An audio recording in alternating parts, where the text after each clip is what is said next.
Hello everyone, this is your friend and I am back with a new fanfic part 2. The fanfic title is What If Konan Died Then Reincarnated into a New World Part 2. I hope you enjoy this fanfic, and if you enjoy this, so don't forget to subscribe my channel. Now let's start the fanfic. Konan raced through the trees on her way out of town, moving quieter than seemed possible despite the fact that she ran along the ground. She'd kept them waiting long enough. Several times she was able to refocus for half a minute, perhaps a minute at most, and remind herself that she had to give Sasori time. It occurred to her that it had been a very bad idea to save the one who would be most difficult to convince and likely require the most time for last. Well, too late for that now. If she could convince everyone else, that might do even if he wasn't there for tonight's show. Speaking of, much as she wanted to be gentle, Konan was well aware that she was aiming to destroy their whole idea of the world they thought they had always lived in. That could not be gentle, or it would fail. Only something concrete would do. Something as hard as concrete, as undeniable, as absolutely wrecking in its power.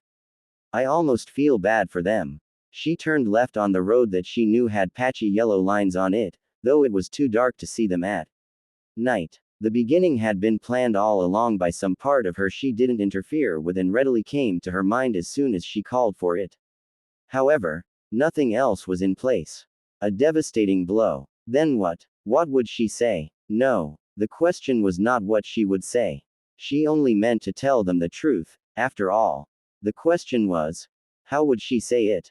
The ordering of the several things she had to tell them, the phrasing, how to respond to inevitable disbelief, all were the things he would need to know. Her heart beat faster as she neared the building. It seemed to beat only one word, a word she definitely did not want to hear.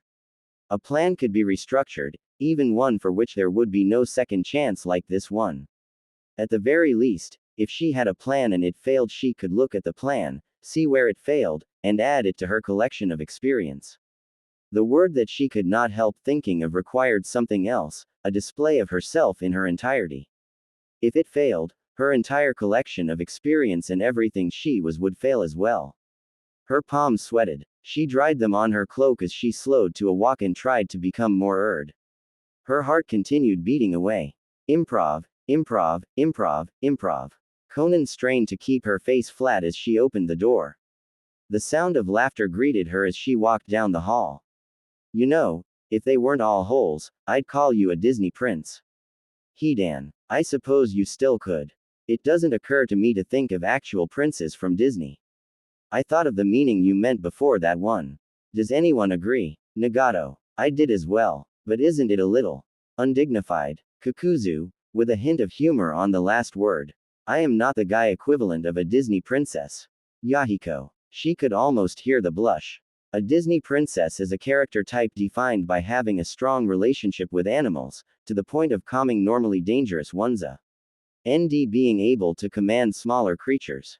If you could figure out a way to command these moths, it wouldn't be anything to be embered about. Itachi. Itachi's right, nothing useful can be embering. Next time we meet a large dog, maybe see if you can calm it. That'd be useful and nothing to be embered over, right? Nagato again. The only thing worse than being called a princess is having you guys talking about my feelings. I don't need comforting. Yahiko wasn't taking this well. Although she was only listening from outside the kitchen door, the conversation soothed Konan's nerves. Pulling off the ludicrous through 95% improvisation was a thing to be nervous about. Rescuing Yahiko from awkwardness. Perfectly natural, just as it had been for Nagato. She reached again down to that strange well of confidence, wincing as a memory came up of the momentary glance she'd gotten of the pain and nothingness hiding behind everything. Come to think of it, the strange burning confidence felt just like a lesser version of the burning pain. Well, that made sense, but she pushed her thoughts in that direction away. Consider later. Do now. It felt good. Hey, Konan's back. Hidan yelled, before she'd moved a muscle. What the hell? How? Thankfully her legs were farther away from her ears than her brain was, so they initiated action unaffected by Hidan's exclamation. Konan walked into the room with the counters just in time to witness the strange break in between scenes where everyone rushed to take new places. Yahiko attempted to look nonchalant against the counters in the back. Nagato attempted to join him, but was held back by Hidan's arm slung around his shoulder. With a slight blush he elbowed Hidan in the ribs, causing him to finally realize that his arm was no longer welcome. Kakuzu and Kisame stood together in the near corner to her right, leaning against the wall and cabinets. They moved slightly apart, Kisame drifting closer to Itachi, who was sitting on a cabinet as Hidan put on his best offended face and went to sulk next to Kakuzu. They and the gap left between Itachi and Nagato took up the back and right sides, so she moved to the left naturally and smoothly. This instinctive movement reminded her of scattering civilians. They may have the memories of civilians, but they shouldn't have the instincts. Well, at least they may get along better than my old Akatsuki did. They looked at her, each with a different expression. She looked at each of them, wondering. Something was wrong. She considered briefly, then sent a nervous signal that would tell her mouth to open and begin. Just as the signal reached its destination, a sputtering noise from outside interrupted, and they all turned their eyes reflexively to look out the door she'd just come through. Konan almost started at the new sound. It was unlike anything she'd heard yet. The rough sound continued as if something with a very deep voice was coughing very regularly, then stopped. Kisami's mouth dropped open. What the hell did this lady promise him? Itachi was suitably impressed. Kakuzu didn't know the owner of that ride, but he knew who usually came along and groaned inside. He'd been fine for a while, but now he was getting tired, and if that brat is loudmouthed tonight I might just choke him to death. Two's a crowd. The sound of two sets of footsteps echoed into the room. Neither set sounded quite right. The reason for that was obvious as Deidara came into view, followed by Sasori. Deidara's footfalls were a little uneven as he rubbed traces of sleepiness out of his eyes still, and he refused to let go of Sasori's arm, leaving his friend to correct his balance with just one. After taking another quick swipe, Deidara blinked to clear his eyes and looked around. Sasori now stood upright and informed Kisame and Itachi with a shake of his head and a motion of his hand that not my idea. See this? I was dragged. Don't blame me for getting caught in this foolishness. Deidara locked eyes with the stiff-backed woman in front of him. She didn't look surprised that he and Sasori were here. The look in her eyes caused him to reflexively adjust his posture. He hadn't seen that look in its entirety for a long time. Deidara realized he was still holding Sasori's arm, and let go apologetically. In the flesh, she looked just like Sasori had described. Deidara didn't know whether to be at attention before her or relaxed. He settled for holding her gaze, even under the weight of her scrutiny. He tried to imitate the look of detached strength before him and failed, miserably. Perhaps he could have managed it before, but not now. Not so many months later. Even then, you have to earn the power to look at someone like that, yeah. I still couldn't, Konan was surprised. She hadn't noticed before, but suddenly all the other Akatsuki members stood out in sharp relief. Of everyone she had seen, Deidara looked the most like the shinobi she was used to seeing. It had to be something in the way he stood, the way he looked. She did not turn her head to look back, but nonetheless could clearly see the others in her mind's eye. Relaxed. Wary. All kinds of things. But all the things they were, all the ways they had of doing things, all were summed up now in one word. Civilian. Or, perhaps, no, something else was true. She would have immediately seen that. Something else had obscured her vision. Only mostly civilian, then. But how can that be possible? Deidara was the lone exception. She recognized his old self in him immediately. Several seconds had passed since he'd looked at her, so with an inner smile Konan broke off the connection and turned her head, implicitly ordering him to the space between Nagato and Itachi. Deidara proceeded without dithering, and after looking between them and wondering what had happened Sasori followed. Konan realized at that moment, just before Sasori turned back to lean against a patch of wall, that it was sledge-hammer time. Upon turning back, Sasori froze like everyone else already had at the smile she now had on her face. That was not a polite smile. She locked eyes with him. They sparkled maliciously. She locked eyes with Deidara. He wondered just how many people she'd sent off to die before. She locked eyes with Hidan. He swooned. Then she raised her hands. Her outer garments exploded, and from them flew paper. The rippling sound briefly reminded some of a crashing wave. Crash it did. sheets of paper flying everywhere around them. A small burst of wind ruffled hair on everyone's head as the sheets of razor-sharp white blinded and surrounded them, forming into a paper blizzard. It was impossible to see where a sheet ended and another began, their borders folded together and blurred with motion. They simply swarmed, their edges making a terrific rustling that blotted out any other sounds there may have been, trapping them far away from the world. No one knew how long this continued before one by one they began to notice a steadily rising noise against the background slicing of the air. It was rhythmic, gentler, the sound of paper against paper. One by one butterflies rose into the air, each rising like a mirage before darting suddenly into their victims. This dart stopped at the last second, and they flapped slowly and leisurely upward again. Some of them accidentally looked at a downward angle during their mindless twisting and saw that much of the seemingly endless paper had settled to the floor and was folding itself in a synchrony. Z rhythm. The blizzard became more complicated in its motion as each sheet of paper was reincarnated with surprising speed into a butterfly that rose to flap its wings in motion around the room.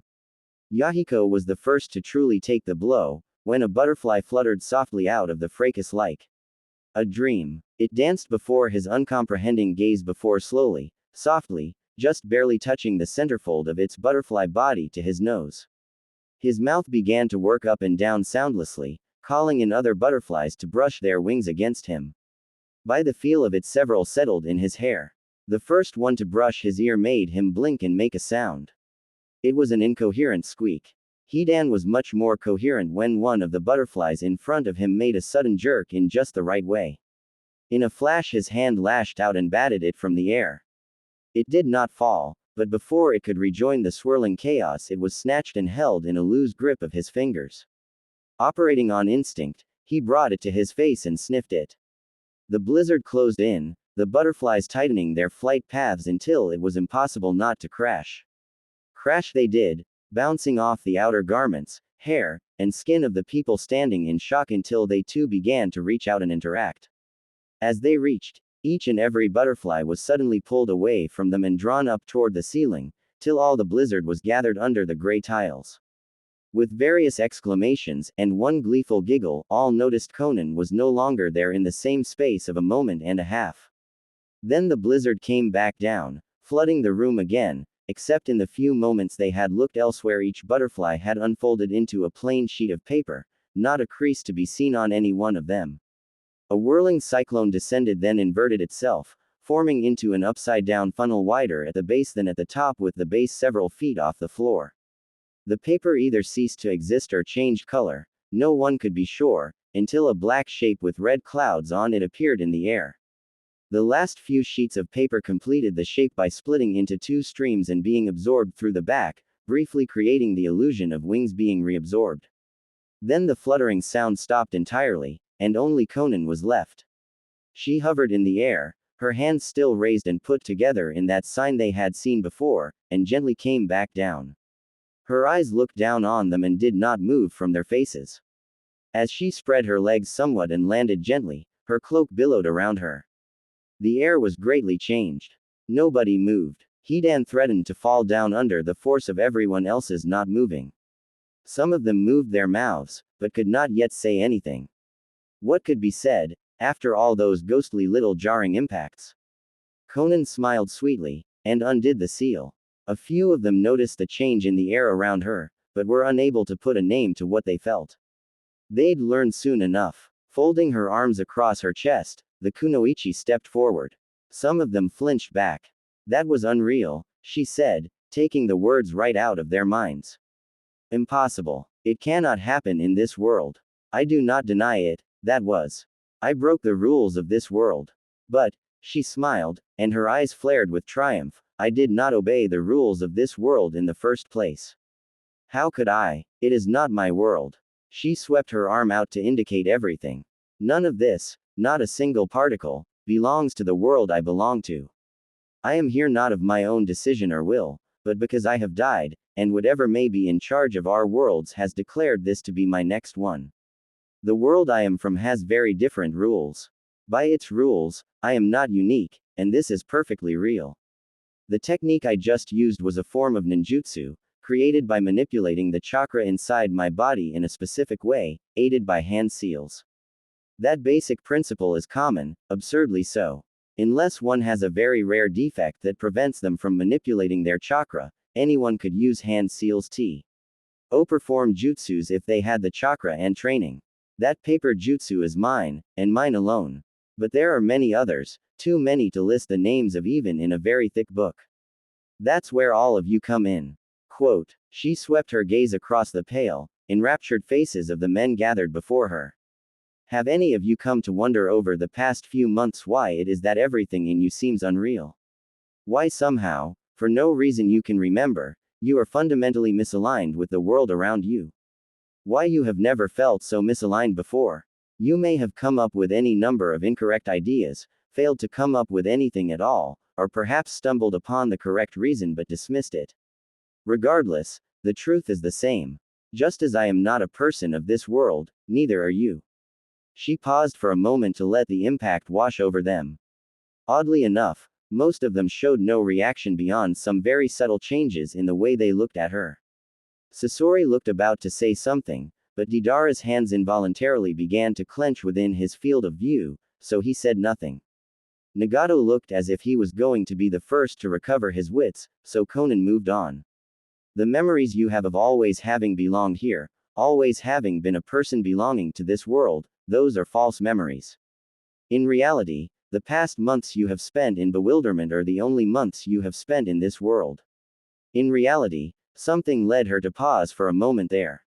She tried to continue speaking, but gave up on that effort as useless in a split second. Something was wrong. Something is quite wrong. What is it? What is it that has? Her gaze landed on Sasori, and she clearly saw him for the first time. Under the dim moonlight, she couldn't have been sure. Before, there had been Deidara to look at. But now, the changes to his face were definitely there, not a trick of the moonlight. Eyes a little smaller in proportion, mouth a little bigger, not so round.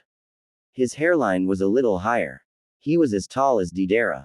A dozen little adjustments, adding up to changed. There is change. Difference. Her tongue was released. Thanks to the speed at which a trained strategy planning nin thought, it sounded as if she'd merely paused for effect when she continued, those months are the only months you have spent in existence.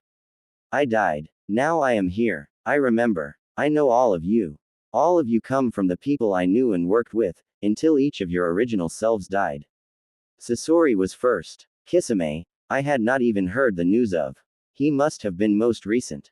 Only force of habit kept her going with the same tone of voice and same facial expression as before. Yet there seems to be some inheritance. It is possible to detect subtle changes in chakra with enough training. I detected such changes from Sasori earlier, which proves that he does have chakra and should be able to use jutsu, even if that is not in accordance with the rules of this world. Some of you have physical features that alone prove this world's rules no longer apply. Each of your personalities is recognizable, even if only on a basic level. Each of your originals had their own unique abilities, techniques they were very skilled in. Those too may have been inherited. Quote, that last sentence had almost broken her force of habit, revealed her shock. She could not be certain that Urshan was true. If there had been more than one such sentence trickling up to her throat, it might have spelled disaster. We were an organization, the Akatsuki. Perhaps, to find out what has happened, we could be again. The room was dead silent. The stream of words was gone. Konan continued to stare into their faces, but saw nothing. Her own horror fogged her vision. They stared back, their own horror fogging their vision. It was as if a jutsu had been cast to sever the connection between their senses and their mind, rendering almost everyone in the room insensate. There was only one person in the room who was not so crippled, who still had a working sense. Even though this sense detected nothing more than horror and shock, its detection of anything spurred the rest of the mind to activity. Sluggishly, the brain churned out a thought. Everyone feels the same. There is no feeling of not being, like this. So, this thought did more to wake him up than an intravenous line of caffeine. His eyes focused and recognized that her eyes looked kinda withdrawn. Then his eyes glazed over again, because the jolt ped quickly and everyone was kinda withdrawn. Fighting against the paralytics creeping down the line and directly into the wiring of his brain, he managed one last thing. Everyone twitched when the silence was broken. Conan's lower workings of her brain started quickly enough to suppress it, and she hurriedly searched for something to say. Ninjas. Swallowing, she continued. People who can use ninjutsu and keep themselves and others alive in battle are called ninjas. The more formal title is shinobi. A female shinobi is called a kunoichi. The military forces of OU My World are composed of shinobi. As are the truly high CL mercenaries. She shut her mouth before she could say which one they had been. The people I knew wouldn't care. But these, who are they? Sasori was chalk white and struggling to keep from laughing. Oh God, oh sweet baby Jesus, I said it was a paranormal mystery novel. Holy crap, was I too close to normal? This is more like. The urge to laugh subsided as he fell into the serious business of determining exactly which genre they were in. Deidara found himself sucking his thumbs nervously. That was actually quite painful considering the thumb was never supposed to bend that far into the palm. He stopped, flexed his thumbs experimentally. Ow. How long have I been doing this for? Probably ever since she said that thing, actually. Never mind. And started sucking on his first 2 fingers on each hand just to ensure his thumbs wouldn't be disabled if this lady had anything more to say. Kakuzu shook his head slightly, and threw up some emergency denial. What the is this stranger saying? That I've only been alive for a few months. That we're all not real people. How the hell could she know anything of the sort? Kakuzu was not alone in thinking this. Kisame was thinking and doing the exact same thing. Nagato and Yahiko felt certain that they had to be real. How could Jiraiya or their parents' deaths or any of that not be real? And Itachi was blue-screened at the thought that he was dead. Hidan raised his hand. Hey, goddess lady. Her defenses lapsed. Konan replied impulsively. The people of the Rain Village called me their angel, actually. What is it? Hidan remembered the paper wings he'd briefly imagined and filed that away for later. Are you saying we're all ninjas with magic powers? Her memory twanged like an overstretched rubber band as Konan remembered her original plan that she'd walked in here planning to get them to agree to. It hurt. I really have no idea what I'm doing. I didn't even figure out, until, yes. Hidan contemplated for a few seconds, then paused his contemplation. Closing his eyes firmly, he reached inside and allowed everything to vanish, losing focus until the feelings disappeared somewhere. Much better. Although it disrupted his ability to think and remember, he continued to allow himself to be capable of this. Then he resumed contemplating. If he'd been an analytic type, it wouldn't have taken any contemplating time at all since he really didn't have much to think about. Any requirements to join? Everyone in the room, formerly engrossed in their individual reactions to Conan's information, now turned to look at him. Their reactions varied through several shades of disbelief, wonder, pity, and a bunch of other things. Many, especially those who had throw up some emergency denial as cover, became angry as they remembered Conan's proposal. What does she think she's asking, and who does she think she is to demand it? Even so, they waited for an answer. Konan was the only one in the room to not react very much to Hidan's question. She looked at him with her flat face on, not feeling anything that Hidan could detect, and replied. Requirements. Yeah, do we get a group uniform or anything?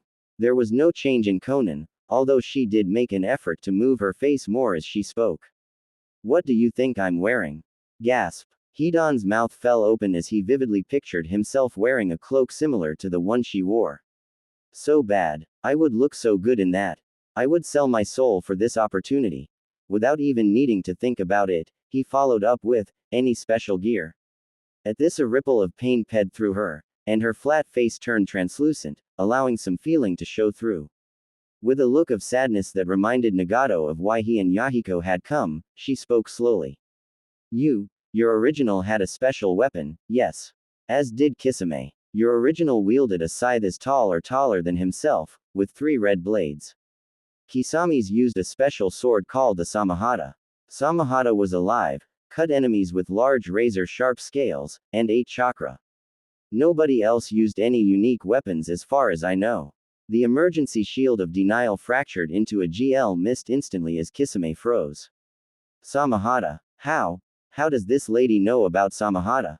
Wait. Samahata's not a sword, but she knows Samahata's alive. Eats chakra. Kisami's right arm remembered the feeling of tooth marks in it.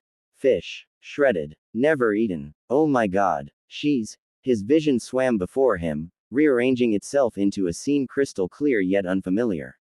She's telling the truth. Hidan made a series of warbling, chirping, squeaking, squealing noises that rose up and down a full scale, conveying joy. He could not help bobbing his entire body up and down and shaking his fists held tightly in front of him as he did so. The pain lifted from Konan as she watched him, no longer reminded of his own original but of another, completely different man that she did not feel bad about in the slightest. That's so Toby-ish. He settled and, still giggling, turned to Kakuzu with eyes wide open and lit up like a bonfire. Waste of money my, even if I didn't love that thing, it's still, gah, I don't know. In your face. I get a bad cloak and the coolest weapon that's ever existed. Is this or is this not the greatest thing ever? Kakuzu stared at him in angry bafflement. You're going to do this. You're going to spend time with the disturbed lunatic who says we're all dead and everything we know is part of a multidimensional conspiracy to do who knows what just so you can get the chance to play ninja, pretend you can do magic, and dress up. He looked very pissed, and everyone in the room wondered if this was what Konan had been talking about when she said they could detect chakra distu. Bants. His voice continued rising in volume and lowering in pitch as he went on. All this just because you like the look of obvious insanity and apparently have a death wish. By now Kakuzu's voice had deepened too much for him to sustain any volume, so the next growl was little more than a wisp. You, Hidan, are the largest idiot I have ever had the misfortune of meeting. Hidan looked at him quizzically, scratching his head. Once again he could have been overwhelmed by it, his own feelings drowned in Kakuzu's anger. Fortunately, his own joy was great enough to counteract it. Kakuzu, he found a very nice spot near his ear to scratch at and did so until sufficiently poetic words flowed out. And the fortune too, right? Kakuzu narrowed his eyes and glared. Hidan grinned like a sunrise, a surprisingly sweet sight that he'd literally never presented to the world before. Kakuzu was surprised out of his anger for just a moment. A moment was all that Hidan needed.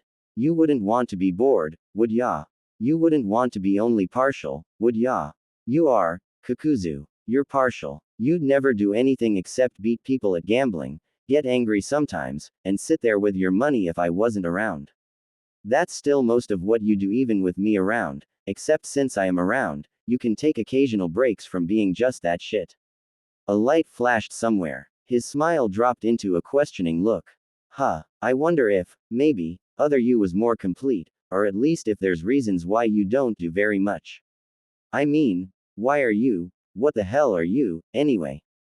If we're supposed to be ninjas, and we've got all these ninja things, and we don't do anything with them, then, if these ninja things are us, or parts of us I mean, then we're, partial.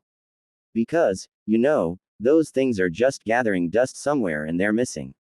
Hidan had started scratching as soon as the words ran out, but no more were coming. He looked around for inspiration. His eyes settled on Konan. I mean, just look at her. A lot of weirdness, yeah. But I bet she knows where the weirdness came from, and what it does, and what she can use it for. You don't know any of that shit. What good are your stitches? Where did they come from? What are you really able to do? Where did your money fetish and stitches and like everything else, where'd you come from? I'd like to know. Not you. I wouldn't be able to know where you came from. Me. Like where'd my scythe come from, and all that shit. Hidan looked hopefully in Conan's direction. I wonder if I could maybe hang out with me someday. Would he be cool? Would we be different? How much have I been doing by myself in the past months, anyway? Wait. Shit. I confused myself. What's going on? While Hidan tried to piece together the tracks of his train of thought, which was a hopeless effort. Many of them had been stolen even before the explosion, and the most recent disappeared down a yawning canyon. Everyone else except Konan felt a little ping inside. At what part? None could have said.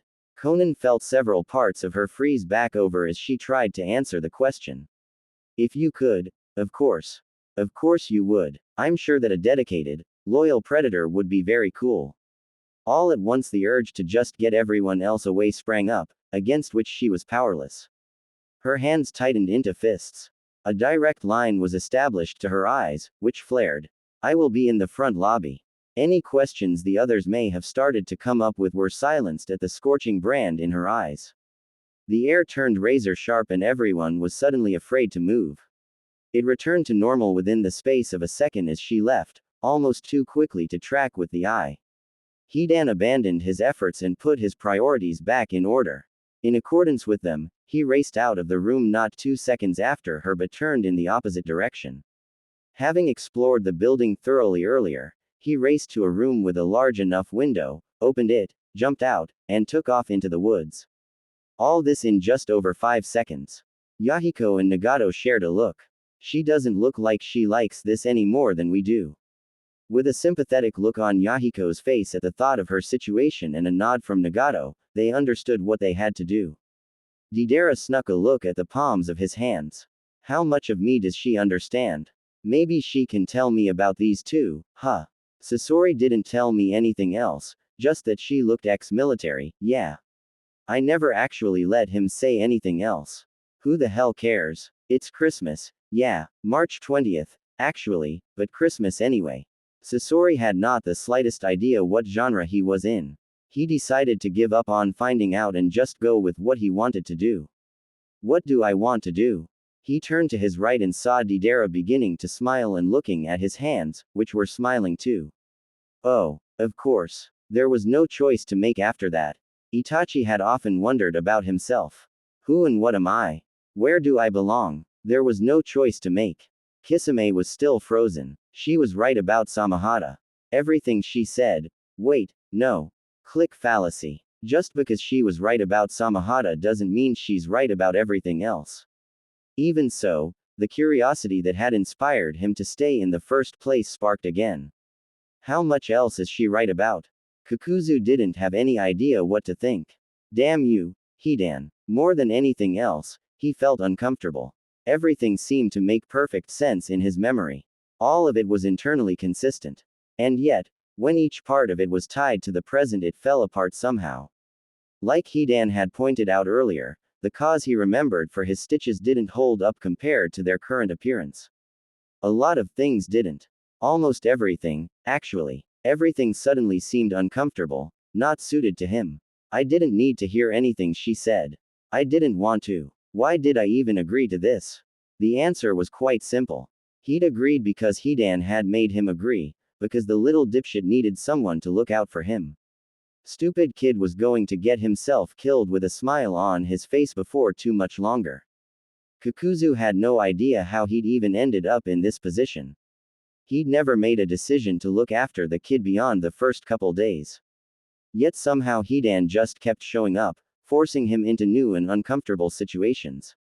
Situations that Kakuzu refused to even think about, lest he inadvertently admit he enjoyed them. Without making a decision was made. Yahiko and Nagato went first. As they entered the lobby, Konan was sitting on the front desk staring out into the darkness beyond the large windows. Nagato wondered what she was keeping watch for. They stopped beside her, both struggling to think of what to say. They'd thought whatever had been bothering her earlier could be helped by their efforts, but with a low iron-like voice, she interrupted their considerations. Nagato, Yahiko, your originals specialized in jutsu, Nagato's in an impossibly wide variety, Yahiko in water style. I knew their techniques well. It would not be difficult to show you, if her posture softened, and both of them saw that she seemed to want them to join her. They shared a look. Yahiko was willing to do anything to help, and he didn't mind making friends along the way. It occurred to Nagato that this was the golden opportunity he had been looking for, handed to him on a silver platter.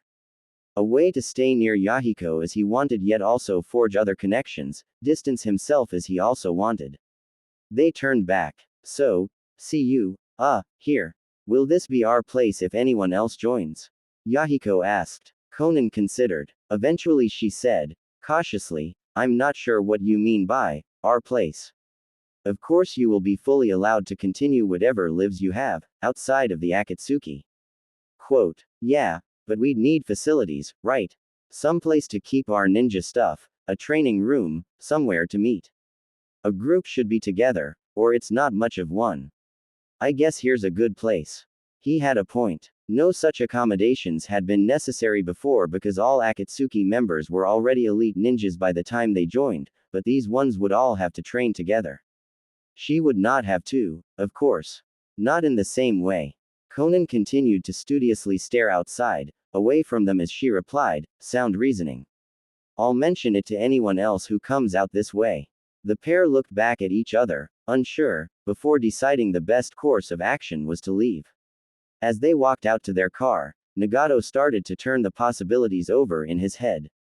He wouldn't have described anyone else in that room as bad looking, exactly, few of them were even kind of feminine looking, though, so that did limit his options, and that's if anyone was available, Yahiko. Sked what he was smiling about as they faced each over the car's roof. Nagato paid it off as just realizing how powerful Konan had implied his original to be. He continued to smile in secret all the way back. Sasori got impatient after a couple minutes and asked Deidara, are you going to stand here or are we gonna get moving? Deidara broke out into a grin and rushed from the room, trusting Sasori to come of his own accord this time. By the time he was within earshot, Deidara was already showing his palms to Konan, he never did that to anybody, not even Sasori, and asking about them. Konan replied that she had no idea where those came from, but they were not completely unique in her world and barely out of the ordinary in the Atsuki. Deidara pulled his hands back with an excited grin that turned into a pained look of indecision as he tried to ask what he so strongly wanted to ask but couldn't figure out how. Sasori put a hand on his shoulder and pulled him away, murmuring gently, bug her later, brat. Neither noticed the grimace that crossed Konan's face before she explained to them Yahiko's reasons for taking this building as a base of operations. Itachi and Kisame watched the door swing shut before making their presences known.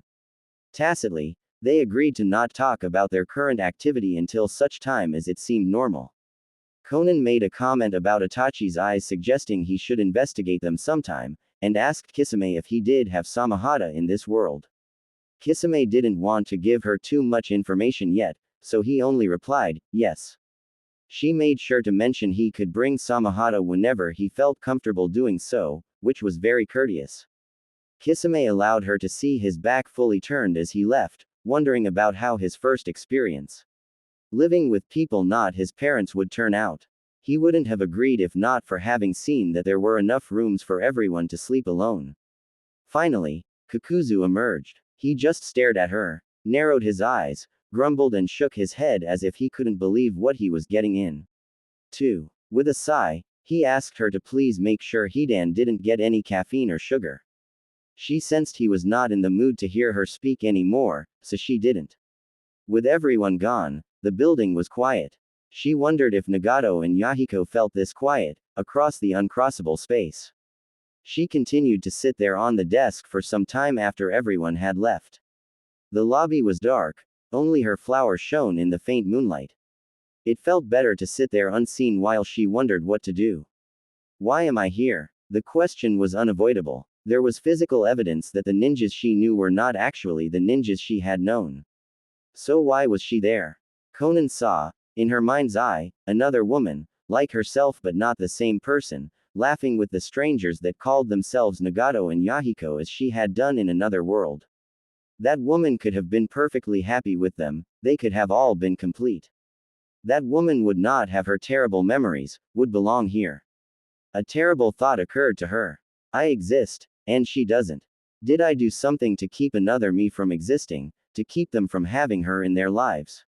Is it my fault somehow that Nagato doesn't have a sister, and Yahiko's still probably single? Did I do something to steal a chance at a second life for myself when I didn't deserve it? Would they have been happier with a me that fit with them? If what she had seen of Nagato's interactions with Yahiko before was any indication, the answer was yes. Perhaps there was a reason she had been saved back then. Actually seeing them alone together, just her two lifelong companions without her, seemed unbalanced. If I wasn't here, they could have had a suitable me to balance them. Konan wondered how the afterlife was, if there was any need for balance in heaven. Do my Nagato and Yahiko miss me? Did I do something to run away from them? Are they angry or disappointed? Konan shook her head, trying to dispel these thoughts. No, it's no use to think of what might have been. If I'm to prove competent enough to lead a new Akatsuki, I must look to the future, to what is and could be. So, there must be a reason I exist. Something that is here only because I am, that nothing and no one else could do. Was I brought over to this world with the intention that I would form a new Akatsuki? Is that my reason for existing? The idea was absurd. How could anything with the capacity to do this possibly care about something so small as a few humans? No. Perhaps it's more general than that. A subject of one world, in another. The yin and the yang. A bridge. Her death flashed before her eyes. Do I exist because of what I promised Toby, that I would be that bridge? A decision appeared. To accept, or not to accept. Half of it was missing a leg to stand on, so it fell over and disappeared. There's no reason not to accept that as my reason for being here. I suppose they would have just reinvented the techniques of my world anyway. It is so, then. I am here to bridge the gap between my world and this one. I know that I am, because I decided I was. Who's going to tell me otherwise? Not anyone I'd know well enough to listen to. Her fingers tightened and she hissed at the casual reference to the fact that everyone she knew and loved or at least cared about in the slightest was dead. Even Hidan. Especially Hidan. Before she even knew it, Konan had thrown herself off her perch and was moving at quick speed down the hallways. The building. Her legs propelled themselves, and the mechanisms of her mind swung away from everything she'd just been thinking about. It was a common reflex hammered into every ninja during missions. She immediately classified this as a reconnaissance mission and focused all her attention on the task of learning more about the building. First, the layout. The front lobby and its side rooms took up the entire front of the lower floor, and had two hallways leading from it on either side parallel to each other. The hallway they'd all used to access the kitchen through the propped open door was the hallway to the right, as one faced into the lobby from the front door. Konan moved down that hallway quickly, turned into the kitchen, crossed it, went through the other doorway, found herself in an adjoining room with nothing in it except a power outlet low to the floor on the left, turned right through a snugly fitted set of doors to exit that room, and found herself in a hallway.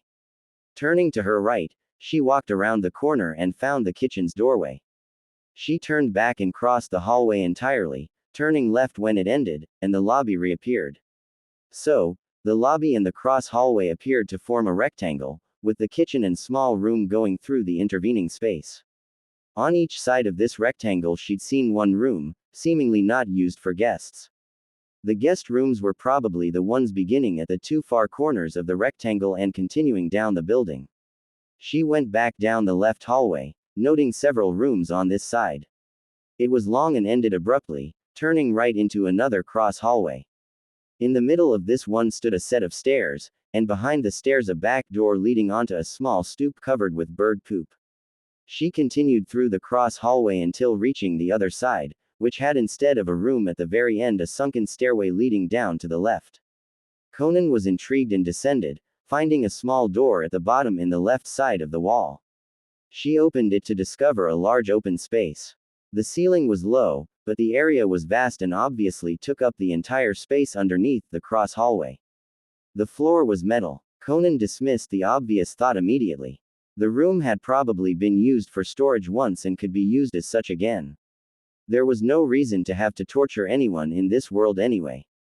Well, as far as she knew there wasn't, not yet. It would be really easy to clean in a pinch.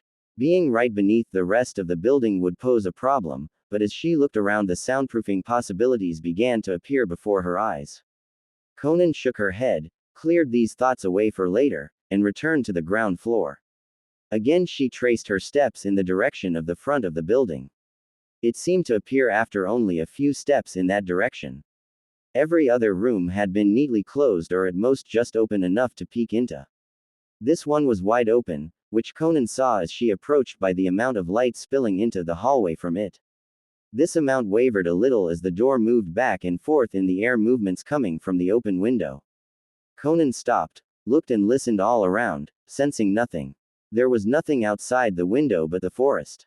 The forest, She recalled Hidan racing out of the room just behind her, turning in this direction. She moved inside and reached out for the window. Just before she could, it occurred to her to wonder why she would close the window. Her hand tightened around the window's handle, prepared to pull it down at the slightest sound of movement. Again she wondered why. He did not pose a threat to her. My Hidan wouldn't. But who is this guy? Even so, she could not really believe he was any danger to her rational self. I couldn't tell any difference before. She left, leaving the window gaping open behind her. This hallway led back to the kitchen door in the lobby, as expected. A giant rectangle with a line splitting it in two across the middle. There was an upper floor, but the reconnaissance mission was over. She wandered into the kitchen and sat on top of the little counters, spent. Today had been too full. She felt almost as drained as she had after Yahiko died, but a different kind of drained. That had been overbearing loss. This was every kind of feeling mixed together. The happiness, the sadness, the sudden loss. It only made her slightly nauseous to wonder whether it really mattered that they weren't the people she knew, as long as they worked well enough as replacements. Of course it was obvious the answer was yes, but she turned it over in her head slowly anyway. Konan knew in a detached kind of way that she would wake up in the morning in hell. Some slight disgust ped through her as she felt herself shrink away from the thought of seeing them again. What the hell was that about? Yes, it hurt to think of them, especially the ones that looked just like her two most treasured people in the entire world. But she was a warrior. She'd seen Yahiko die once already. How could seeing him alive possibly feel so bad that she'd shrink away from it? Actually, nothing about what she felt upon seeing him alive made any sense. Even before, when she'd thought he was her Yahiko, it had felt bad. Konan thought about the scene at the park. She hadn't been able to look at him. Even now, she tried to picture his face, and couldn't. Her mind flinched away from that image. With a sinking heart, she realized she could not look at him and would not be able to do so anytime soon. Why? She loved him. It didn't make any sense. She considered her options. Even if she in no way had the energy to sort out her feelings tonight, her first instinct was to come up with a plan to do so. No matter what she felt, it was her duty as a shinobi to do what she'd promised and train them. She couldn't do that without looking at them. The thought of being in such close quarters, training together again, made her twitch. Konan groaned under her breath. I can't do this. I'm trying to make a plan to solve a problem that is itself disrupting my ability to plan and, I suspect, is immune to. Rational thought. I can't do this. I don't have the slightest clue how. Yes, she was aware such thinking would lower her chances further. No, she didn't give two damns about that at this time. Frustration seethed under her skin. While the burst of angry motivation was just starting to make its way through her arteries, the moon continued to shine softly on the forest, bathing everything in its silver glow. The winds moved slowly, almost wrapping themselves around the living things in the woods like a hug. Hidan raced along, moving as silently as he could, surging through the night. He did not have the breath to waste purring, but he was certainly in the mood for doing so. Some funny thoughts were racing through his head, but funny in a kind of good way. Home, family, maybe, the future. Hidan wondered if he'd ever had any of those things. Of course he must have had a home and family at some point. As he ran alongside the wall and carefully oriented himself so the blades on his back wouldn't catch the side of the window, Hidan wondered if his parents looked like him and would recognize him if they could see him now. Easily, he hopped into the air, twisted just the right amount, and threw his arms under and behind him to propel himself forward. That part was easy. The hard part was the landing. Certain muscles pushed as he crossed through the window to swing his body to the side. As his body failed to turn enough, Hidan panicked and pulled his legs forward just in time to land on the very front of his feet and continue falling forward. His arms were more accurate in their timing, so he landed hard on his forearms and continued forward, stopping only when he reached out with his left hand and pushed back against the floor in front of him. His nose was mere inches from the carpeted floor. Hidan whined despite there being nobody to hear his complaint, and pushed himself off the ground. No matter how much he practiced these movements, his instincts always accounted for a tail he didn't have. He continued to grouse before it occurred to him that maybe his scythe could help with that. He stopped brushing off immediately and popped out of the room, purring eagerly. The purr changed to a thick rumble, then died as his steps slowed. Leaving the room and entering the hallway, the tracks of Conan's path just a few minutes prior lingered. Hidan found himself reflexively reaching for the handle of his favorite weapon, pulling it closer, as if that would soothe anything. His other hand curled, and he came up with a really good idea for one of the training rooms on the spot. But this time, the suddenness of this feeling left no doubt. Hidan shook his head, pushed it away. When stuff came up out of nowhere like this with no obvious cause, it was definitely someone else's feelings. He remembered the look on Conan's face, the sudden change in the air as she told them they looked like all her dead friends, and felt very stupid. Following the trail, he raced to the front of the building. The lobby was in darkness, as it had been ever since she first raced out of the room and left them to their thoughts. Hidan would have preferred the warm light of the sun himself, but at this moment he understood perfectly her perspective. The darkness was better for being alone. He slowly, carefully stepped out onto the lobby floor and made his way to the desk she was standing in front of. He stopped a little behind and to her left, and considered what to say. Even for someone like him, this was still a guessing game. He tried his best to see how her feelings felt, but the only things they left him wanting was a room full of punching bags to beat mercilessly. A shiver shimmered up his spine, and something seemed to slip. A feeling of panic that was all his own rushed through Hidan's veins. He recognized this vague sense of being off-kilter, unstable. It was a terribly dangerous thing to be, and everyone he'd ever felt it from had had an uncontrollable situation that someone always had to step into control. Family if they were lucky, cops if they were less lucky, a judge ordering them to a psychiatric stay if they were super in over their heads. Sometimes, in the best of cases, it had been him. The desire not to let her be alone took him, and Hidan understood exactly what he needed to do. Want a hug? Konan felt something twist inside. Her first thought was that no way in hell could she do that. Touching him, wrapping her arms around him, letting him hold her in a close manner, something in that felt like it would be wrong somehow. He's not my Hidan. He's another person who just happens to look and sound a lot like him. He's like my Hidan's twin brother. I can't just skip from man to man like that, as if he was interchangeable. Hidan is just like Yahiko in how unique he is. That would be betrayal. No, it wouldn't. He'd understand perfectly if he was able to. Actually, this difference in semantics was her rational mind speaking. Konan, after running through a great deal of thought, realized that she was going about this entirely the wrong way. Her rational mind was entirely helpless. It was no good to appeal to it. For now, as long as it felt like betrayal, it was. I've never thought of it like that.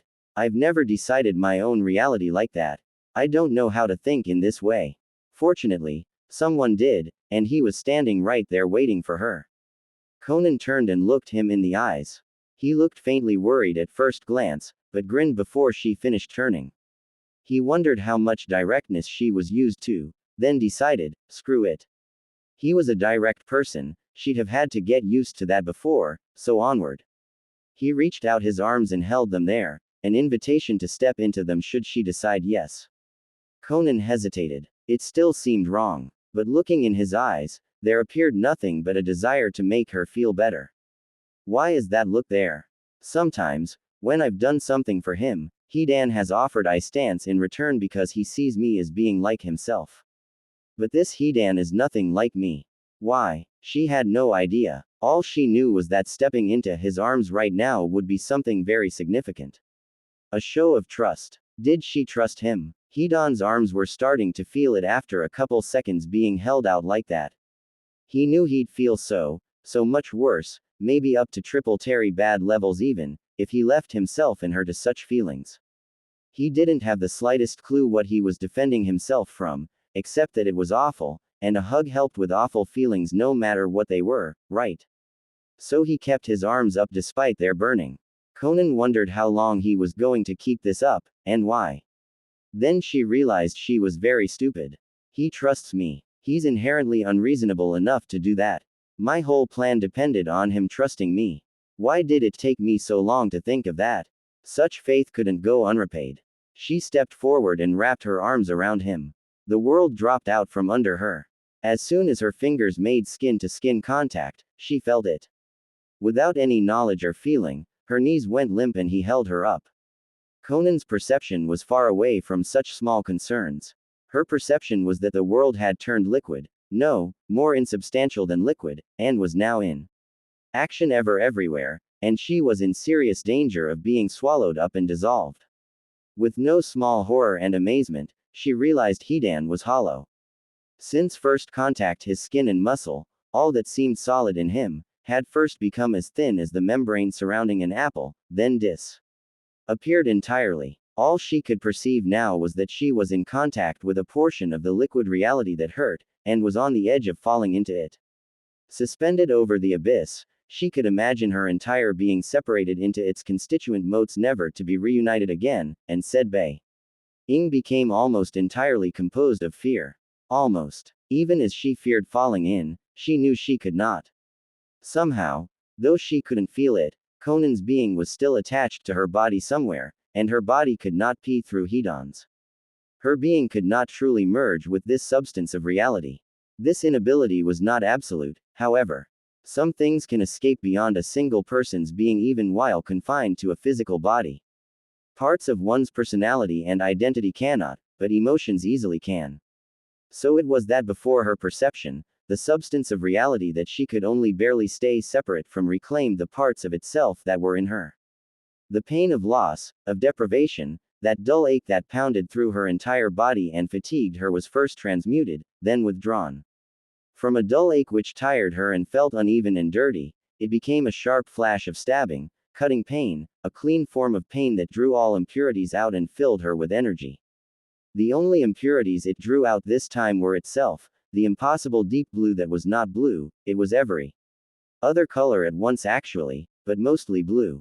Most of the colors it consisted of she had no possible name for. All she could name was a deep bluish color that felt like stabbing and splitting and falling, and had once made her feel afraid. As soon as the pain was purified, she had stopped feeling fear. Now it seemed, above all else, clean. She wanted to fall into it, become precise, defined and clean like it was. Still her body held her back. It was awful, terribly awful. Tears filled her eyes, and her arms tightened around Hidan's broad shoulders. Hidan's arms tightened too, but his eyes stayed unfocused straight ahead. He had felt the fear, of course, as well as the what? Something sinking down, incorporated and washed away into him. He wondered what that feeling had been. The feeling that, had something important happened. She'd been afraid, he remembered. Had anything else happened? No, nothing that was in his recollection. No other feelings. He smiled and rubbed her back comfortingly, wondering what she'd been afraid of. It withdrew. The pain that filled all of reality, that gave life, that made things right that were wrong, it hid itself again. Konan was able to wrestle her emotions back under control, and found herself pressed up against Hidan's muscular shoulder while he rubbed circles in her back. Rubbing circles like that seemed so Hidan somehow, so much like the I heard upset people like this, let's try it out form she'd always imagined any attempt of his to be kind would take. It was utterly soothing, and intolerable. But this time, even though it was for the same reason, it being intolerable didn't hurt in the same terrible way. She marveled at this as she stepped back. Hidan melted with relief, and almost fell forward as the burden was lifted from his shoulders. Now that he didn't have to use his energy to keep her feelings from overwhelming him, his eyelids began to send signals warning him of what time it was. It was really too bad. He would have liked to nuzzle her more, watch her smile like she was now for a while, but he actually did have questions to be asked. With a sigh, he reached back and grabbed the scythe, stepping back to sit on the desk as he did so in order to lay it across his lap. Konan stayed where she was, looking at him intently and with no desire to turn away. I have some questions about everything, he said. This was no surprise, and Konan waited patiently for him to settle on what to ask first. Where did this thing come from? Konan blinked in surprise. Then it dawned on her that of course, After what Hidan had said earlier, it followed that he would be most interested in his original's past. The one group of topics she didn't know anything about. I don't know. Perhaps I should warn you, the original Akatsuki was not a group of friends, as you seem to be. I knew them only as far as I worked with them. I would have liked to know your original more, but fraternizing that much would have been highly unusual and suspicious, so I did not. I can't tell you anything of his past. Hidan had looked at her expectantly while she answered as if he had a list organized and ready to run through, a guess confirm. Ed, by the way, he muttered, "Oh, crap," and furrowed his eyebrows. After only a few seconds, he got a lightbulb expression on his face and asked, "But wait, that means you know how he fought and stuff, right? His techniques. What kind of cool ninja shit did he do?" Oh, this poor guy. Her face slipped and revealed the oncoming disappointment. Hidan's expression changed from eager lightbulb to ha. As he looked, Konan rearranged her face quickly and proceeded. "I'm sorry, but not a lot. There were only two notable characteristics of your original. The first was his immortality. He could take any amount of damage that didn't destroy his body on the cellular level and survive it. Given how he didn't bother defending himself most of the time, I believe he healed more efficiently and faster to compensate. As far as actual techniques, though, he only had one that I know of." Hidan's eyes were doing something strange. They were widening in an odd way that made her feel very, very bad for telling him this. His lips joined the act, too, and Konan fought not to cringe. "The reason your scythe has 3 blades is to increase its attack span. It's not meant to kill the enemy itself, although it can easily do that if you hit the right place, but your original only used it to gather blood from the enemy. He had a ritual, used in battle as part of his religion. It was some kind of human sacrifice ritual, and he considered it disrespectful to his god not to use it, so that was the only technique he fought with. He had to get some of the enemy's blood, stab himself and draw a design on the ground with his own blood. When he ingested the enemy's blood and stood in the design, his body would change color to show it was connected with the enemy's body. As long as he stood in the design, anything that was inflicted on him would be inflicted on his target as well." Konan paused to catch a breath and gauge Hidan's reaction, which had paused at the stage it was at before. His eyes changed slightly, keeping their unusual guilt-tripping qualities but with a look of added bewilderment in them, like she was doing something to him and he couldn't understand what he had done to deserve it. She was used to taking care of minor nuisances Nagato did not wish to bring out another path for, but something in this particular man's expression touched her in a way screams had not for some time. Her voice softened to a near whisper for the final devastating news. "I'm afraid, the limitations are as bad as they sound." Konan swallowed. This only worked as long as he stayed in the circle, which meant that his greatest physical attribute, his mobility, was rendered useless. In the time it took to draw the circle and stab himself fatally, an enemy could easily force him out of it. The technique either only worked on one enemy at a time, or he simply never bothered to use it on more than one, but either way only one target could be killed using this technique. If he wanted to kill more than one, it would require leaving, fighting to get more blood, and returning to the circle all over again. He had to have backup for every battle if there was a chance of there being more than one enemy, and the technique would fail if an enemy got the chance to see it in live. Backup is the only reason he survived using such a technique, because his immortality could easily be defeated by an enemy forcing him out of the circle and immobilizing him, such as by cutting off his head. In fact, that's how he died. He wasn't supposed to ever die. The shock from months ago came over her, and Konan was rendered speechless once again. No, the possibility that he could be immobilized is right there, easily deducible, plain as day. The idea that he couldn't was one that I should never have entertained. I was stupid, blinded by lust and whatever kind of connection I may have begun to think we had. Just because a man is handsome, has the protection and guidance of a literal god, and seems more than normal doesn't mean the universe is obligated to protect him. There's no special armor awarded to those who are special. I must never forget that again. I'm not sure how I did forget that, again. She bowed her head in an instinctive show of respect to the dead, regardless if they could see her or not. His abilities also included the standard ones that every shinobi learns from their general education, the ability to handle ninja tools, kunai, and shuriken, some moderate skill in hand-to-hand combat, some low-level jutsus. If you have inherited any capacity to be a shinobi, you should have those skills as muscle memory. Once more she faced him, looked into his eyes. Any questions? Hidan stared back, the guilt trip gone but the bewilderment remaining. Slowly he blinked, and looked down. His mouth moved as he considered what to say. His hands tightened around the stem of the scythe just below its lowest blade, and he lifted it, held the blades in front of his face. So, this is all I have. Konan reminded him softly, and the ritual, and immortality. Hidan shook his head. Immortality, yeah, but no battle techniques. No actual impressive unique things, except something I can't use. I can get stabbed, and I can use a slightly different weapon slightly better than some Rondo could. That's all I get from my original, that ing bastard. Konan frowned. The ritual isn't completely unusable. Quote. Hidan looked up sharply at her. Yeah, it ing well is. It's a thing that requires me to be there close to the person I'd use it on, gives them enough time and enough warning of how totally screwed they are to let all the dread and fear and shit settle in, and makes me feel the same as they feel. That is completely and utterly, totally unusable. I'd drive myself insane if I used that. I couldn't use it for anything except killing someone, so every time I used it I'd have to feel all the fear and pain of dying. Yeah, I don't like feeling that shit. I can't use it at all. It'd make me lose my mind. How in the could? He continued on in an almost uninterrupted string of curses for some time, but Konan stopped paying attention and continued to process the beginning of what he'd said.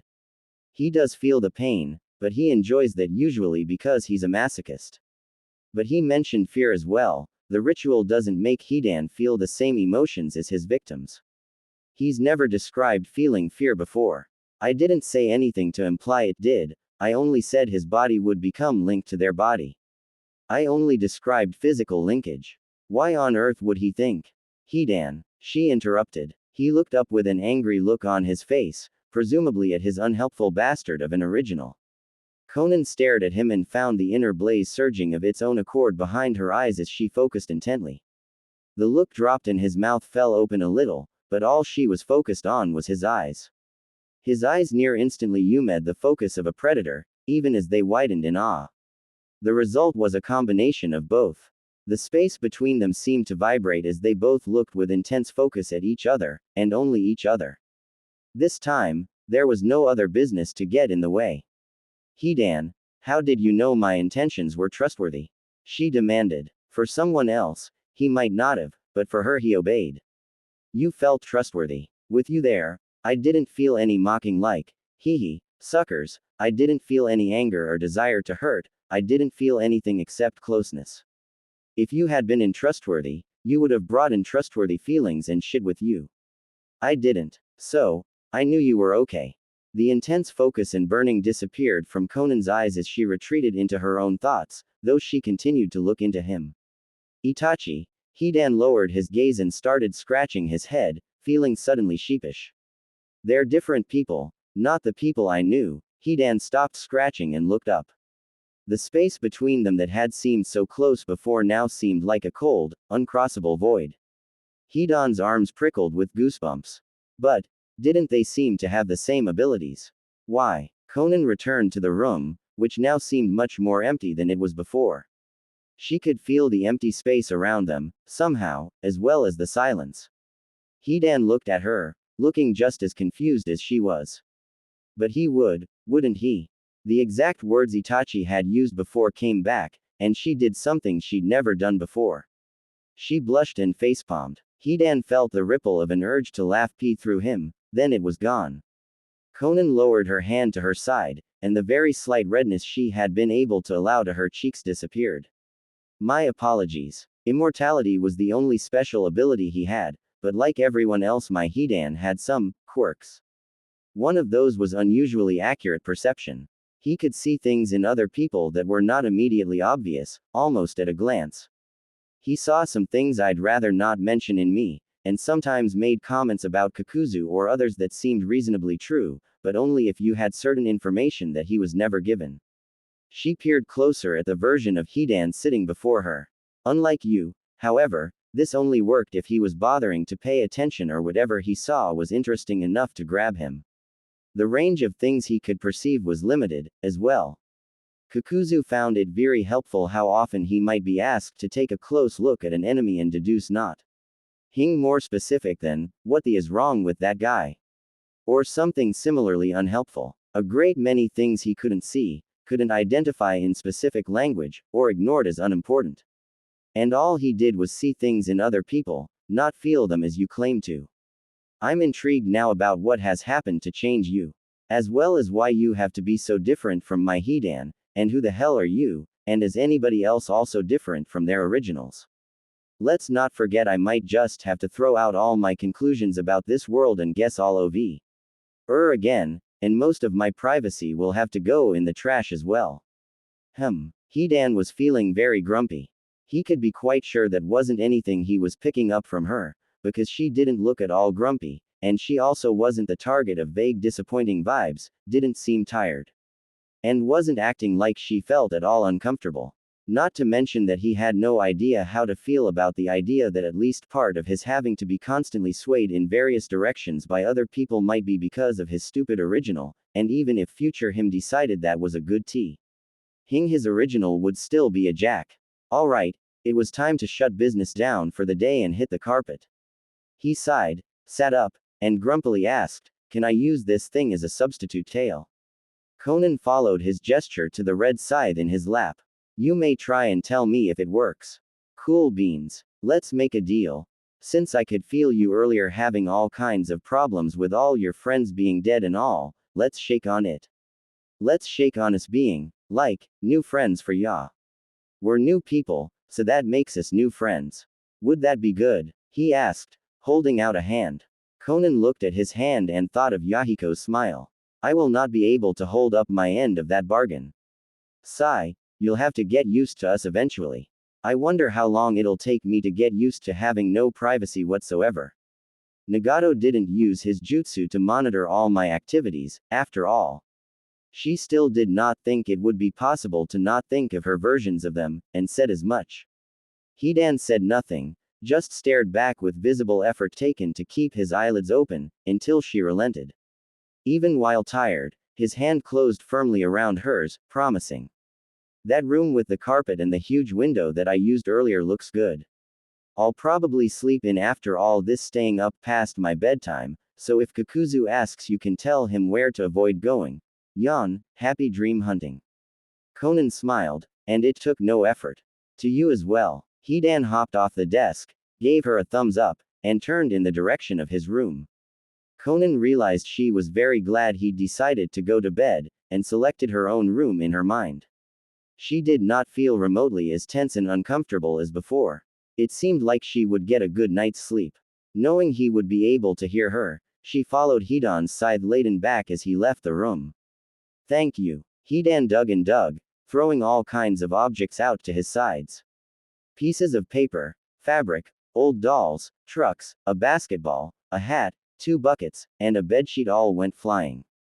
The small chest he was kneeling in front of was notorious for this sort of behavior. "Come on already, it's her birthday.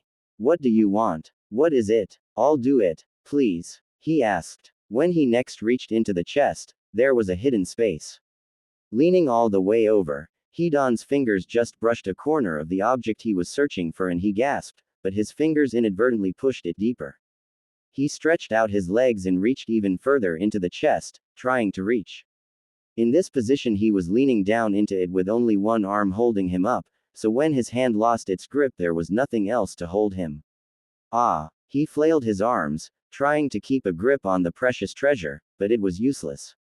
His arms only hit the side of the wall, throwing him away from it.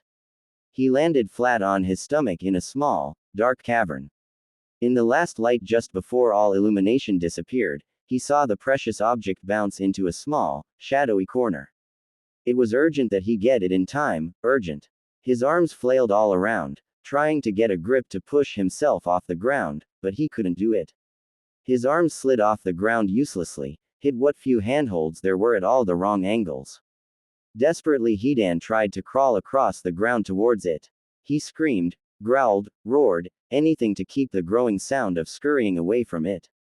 His efforts were useless. No sound he made had any effect, and as the sound of it brushing against the floor disappeared, Hidan whimpered and started to cry silently. He would never be able to get it in time for her. It had bounced away, beyond his reach. Now she would be too. Just then his nails found purchase. It was water. He stabbed his fingers into the liquid surface, dragged himself forward until he could stand. A sound of rhythmic splashing came from the far side where the water issued from. He staggered forward, the water slipping from under him, dragging himself back to his feet the first few times but settling for a crawl the last half of the way. His left eye was nearly smashed near the bridge of his nose by some blunt object. He reached up and grasped the stem of his scythe. His grip faltered as he nearly blacked out from lack of air, but he gagged out the current mouthful of air and dragged in another by sheer willpower and pulled. Nothing. He tried to get up and pull it in various directions. It would barely tilt in response to his moving from side to side, but nothing else. The two longer blades rotated anxiously, splashing in the water. Their younger sibling was trapped, caught in a rock. It would not pull free. Hidan crawled up to the three blades and whispered his apologies to the two spinning ones, then pulled up. There was an agonized sound, and Hidan wept as he feared his apologies for destroying the smallest blade would prove necessary. The rock refused to let go, but the other two blades were able to reach it as the scythe tilted. They cut into the stone, stabbing deep, like two pinpricks in the sensitive tissue of a giant. As they moved back and forth through the material of the cave, it gave way, heaving away from these stabbing, needling objects.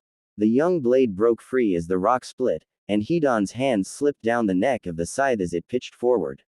He grabbed it again at the base of the stem where his eye had nearly bled, and pleaded for his life as the first of the sharp stones stabbed upward into his tailbone in a fireworks explosion of agony. For the first time ever, his pleading found reception, and he kept a grip of the scythe as his face was rubbed bleeding and nearly ground to paste through being pushed through the dirt and stones.